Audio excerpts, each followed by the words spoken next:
नमस्कार मित्रों, कैसे हो आप सभी। उम्मीद करता हूँ आप सभी सकुशल और स्वस्थ होंगे। आज काफ़ी लंबे दिनों बाद नया ब्लॉग बनाने जा रहा हूँ। अपने निजी जीवन की व्यस्तता के कारण काफ़ी टाइम से नया ब्लॉग नहीं बना पाया, इसके लिए क्षमा चाहता हूँ। आज मैं एक महत्वपूर्ण मुद्दे पर अपने विचार साझा करना चाहता हूँ। बीते दिनों जो पश्चिम बंगाल में निर्भया जैसा कांड हुआ, उस घटना के बारे में तो आप सभी को पता ही होगा, जिसकी मैं कड़ी से कड़ी निंदा करना चाहता हूँ या अपना क्रोध प्रकट करना चाहता हूँ। सबसे पहले तो मैं इस मुद्दे पर माननीय प्रधानमंत्री श्री नरेंद्र मोदी जी, माननीय सर्वोच्च न्यायालय और श्रीमती ममता बनर्जी जी, मुख्यमंत्री पश्चिम बंगाल से अनुरोध करना चाहता हूँ, इस मुद्दे पर कड़ी से कड़ी कार्रवाई करने का प्रयास करें और जो भी इस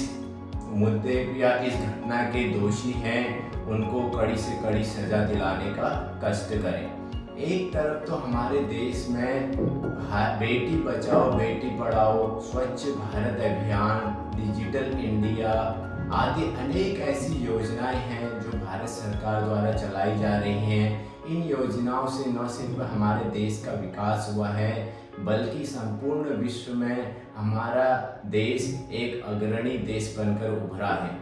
पर जब जमीनी स्तर की बात होती है तो हमारे देश में इस तरह की न जाने कितनी ही घटनाएं दिन प्रतिदिन होती हैं जो हमारे समाज को, हमारे देश को कलंकित करने का कार्य करती हैं। सबसे पहले तो हमें अपनी मानसिकता को बदलने का प्रयास करना चाहिए, क्योंकि आज भी इतने बड़े देश में इतनी बड़ी जनसंख्या होते हुए भी, इतने बड़े से बड़े स्तर के लोग होते हुए भी कहीं ना कहीं समाज में इस तरह के कुछ दोषी पाए जाते हैं या कुछ निम्न स्तर के व्यक्ति पाए जाते हैं, जिनके द्वारा हमारी माँ बहनों, हमारी बेटियों के साथ इस तरह का कार्य किया जाता है। क्योंकि ये घटना सिर्फ वैसी ही है जैसे दिल्ली में निर्भया कांड हुआ था, ये घटना उसी की तरह दोहराई गई घटना लगती है। तो मैं समस्त राजनीतिक दलों से कहना चाहता हूँ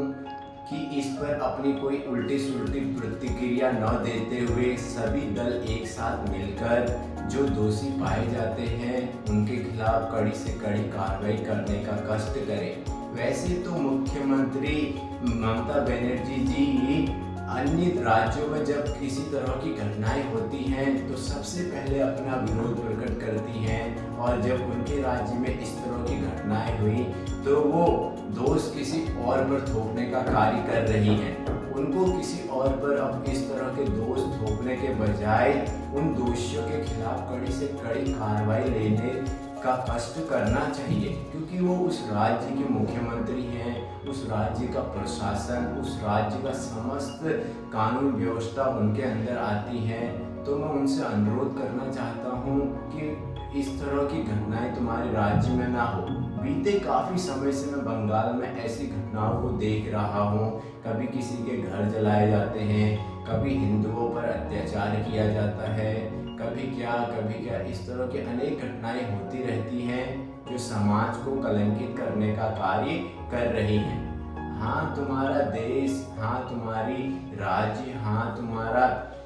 जो कानून व्यवस्था है उसको दिन प्रतिदिन तुम सुधारने का कार्य करोगे तो क्यों ना हमारा देश विश्व पटल पर एक अग्रणी देश बनकर सामने आएगा।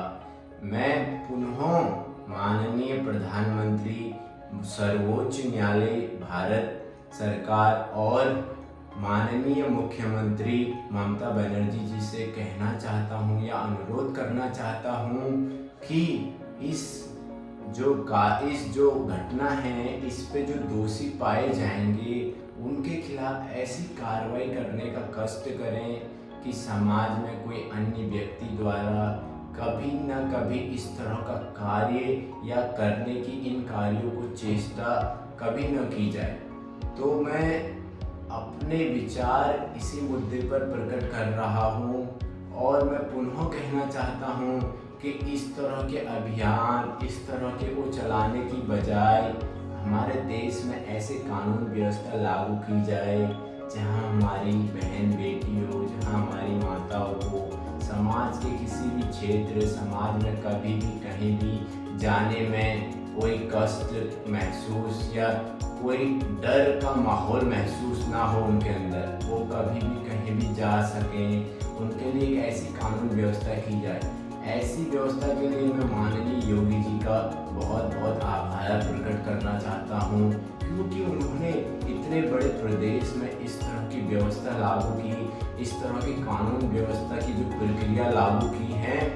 जो अपने आप में अनूठी है, जो अपने आप में उनको सभी राज्यों से अलग करती हैं। तो मैं सभी राज्य सरकारों से अनुरोध करना चाहता हूँ कि माननीय योगी जी जैसा मॉडल अपने राज्य में अपनाने का कष्ट करें और ऐसी कानून व्यवस्था करें कि कानून से बड़ा कोई ना हो, और जो दोषी हैं उनको कड़े से कड़े कष्ट देने का कार्य करें। मैं जिनके साथ इस तरह की घटनाएं हुई हैं पश्चिम बंगाल में, जिस परिवार के साथ इस तरह की घटना हुई है, उनके लिए तो सबसे पहले अपना खेद प्रकट और नम आंखों से शोक प्रकट करना चाहता हूँ, और साथ ही साथ उन दोषियों को फांसी दिलाने की मांग भी करना चाहता हूँ। धन्यवाद।